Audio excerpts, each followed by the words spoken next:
पुढच्या बातमीकडे जाऊया। नीट यूजी 2026चा निकाल पुन्हा एकदा वादाच्या भोवऱ्यात सापडलाय।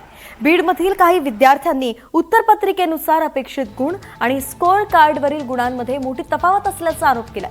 बीडच्या सोहम गवते या विद्यार्थ्याला उत्तरपत्रिकेनुसार 522 गुण अपेक्षित होते। असं असताना स्कोअर कार्डमध्ये अवघे 95 गुण आले आहेत आणि त्यामुळे सोहम या निकालावरती आक्षेप घेतोय। तर एकंदरीतच आपण पाहतोय नीटच्या निकालावरती बीडमधील एका विद्यार्थ्यानं आक्षेप घेतलेला आहे। ज्या पद्धतीत उत्तरपत्रिकेमध्ये 552 गुण आणि स्कोअर कार्डमध्ये अगदी 100च्याही खाली गुण त्याला मिळत आहेत, त्यामुळे या सगळ्यावरती तो प्रश्नचिन्ह उपस्थित करतोय आणि पुन्हा एकदा फेरतपासणीची मागणी केली जाते।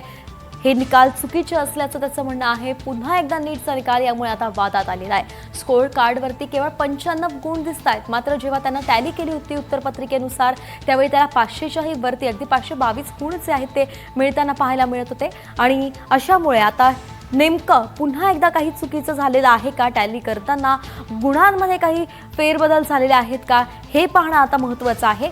सोहमनं यावरती आक्षेप घेतलेला आहे। तर याबाबत गवते कुटुंबाशी बातचीत केलेली आहे आमचे प्रतिनिधी आकाश सावंत यांनी। पाहूयात।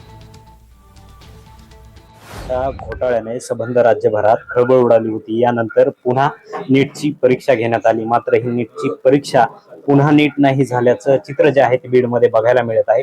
मी अशा एका बीडमधल्या घरी आहे, या सर्व प्रश्नाची उत्तरे या घरातून मिळणार आहेत। आपण जाणून घेण्याचा प्रयत्न करूयात। जे बीडमधील 2 विद्यार्थ्यांचे निकाल लागले ते धक्कादायक आहेत आणि या निकालाने जे आहे ते बीड जिल्ह्यातील नव्हे तर राज्यातील नीट परीक्षेच्या परीक्षेवरच प्रश्नचिन्ह निर्माण केला आहे। माझ्यासोबत त्याचे कुटुंबीय आहेत। वडील, काय सांगाल, काय प्रकार आहे सर? 21 जूनला ज्यांनी ज्यावेळेस परीक्षा दिली, अगोदर त्यांनी ज्यावेळेस परीक्षा दिली ती कॅन्सल झाली, तो पेपर फुटी प्रकरणामुळे त्याच्यामध्ये त्याला 475 मार्क आले।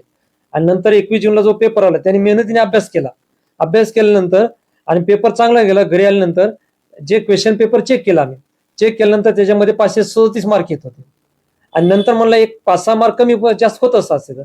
आणि ज्यावेळेस 13 ते 15 जुलैच्या दरम्यान त्यांनी पोर्टलवर त्यांची जी OMR शीट त्यांनी हे केली, प्रोव्हाइड केली, ती आम्ही इकडं रिलीज केली, त्यांनी आम्ही काढून घेतली। ही आहे त्याची ओरिजिनल OMR शीट NTA ची। आणि नंतर ज्यावेळेस रिझल्ट लागल्यानंतर ही जी ओरिजिनल आन्सर की आहे NTA ची, तर ती दोन्ही चेक केली तर त्याच्यामध्ये 522 मार्क येतात। आणि रिझल्ट लागल्यानंतर जो NTA ने जो रिझल्ट हे केला तर त्याची आम्ही प्रत काढली, तर स्कोअर कार्ड त्याच्यावर 95 मार्क आले। आणि हे आम्हाला धक्का बसला, मुलाला तर धक्का बसलाच, परंतु हे दोन्ही ज्यावेळेस आम्ही तज्ञ प्राध्यापकाकडून आम्ही स्वतः 5-6 जण विद्यार्थ्यांकडून चेक केले तर 522 मार्क येतात सर्व जाऊन। तर आमची विनंती एवढीच आहे की आम्हाला थोडा न्याय द्यावा आणि हे सर्व झालं, आम्हाला थोडा धक्का बसला जवळ। काय सांगा, कशी मेहनत घेतली होती मुलाने आणि एकंदरीत त्याला काय ट्युशन वगैरे? 2 वर्ष तो लातूरला होता आणि तिथलं जे मेसचं खाणं वगैरे ते त्याला त्याच्या तब्येतीला सुटेबल झालं नाही, म्हणून त्याला थोडा मूळ व्याधाचा त्रास झाला। ऑपरेशन झालं त्याचा अभ्यास झाला नाही आणि मग 1 वर्ष त्यांनी गॅप घेतला रिपीट। आणि मग त्यांनी इथं ऑनलाईन क्लासेस केले, आपल्या घरीच होता तो वरच्या रूम मध्ये, फक्त सकाळी आंघोळीला आणि थोडा नाश्ताला यायचा आणि कंटिन्यू त्याचे लेक्चर आणि तो अभ्यास करत होता।